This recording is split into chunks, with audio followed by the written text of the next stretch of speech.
Representante Presidente da República, Bendito Freitas, encerra a atividade Copa Fraternidade Humana, Fosca Becora, onde a velar no meeting lutan, sirani amizade e a evento refere. Copa Nerasi Kalau e Campo Futsal Becora, posto administrativo Cristo Rei, município Dili e a Loron Ronolores Sinhat Fulang Maio, Tinan Rihunrua Ronolores Sintolo.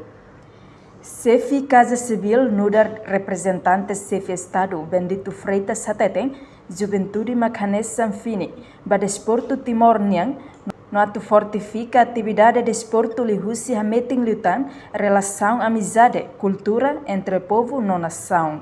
Também ba futuro, Juventude Sira maksai jogador nebediak, no mos iha talento nebediak, inclui belemos saihanesan embaixador nebediak iha mundo. Jogadora futsal, Husi Becora Craig, Maria Fátima Faria de Carvalho, sente contente também sai primeiro lugar e a Copa Fraternidade Humana, Fosca Becora, né? Se cuida com o sentimento, of course, que é contente, também a mim sai primeiro lugar vai a evento da Copa e da também nessa entretene jovem barra liu feito e limitação barra que explora seu talento. Então, e é espaço de evento que cria o juventude que vem de Fosca para o que Becora, então facilita a mim a explorar e lutar a meu talento e futsal.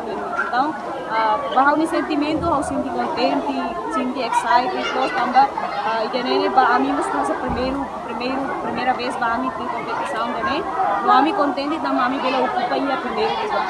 Reportagem Robinson Mandang no Bai Magno Televisão Timor Post. Janela informação by Emma Hotu.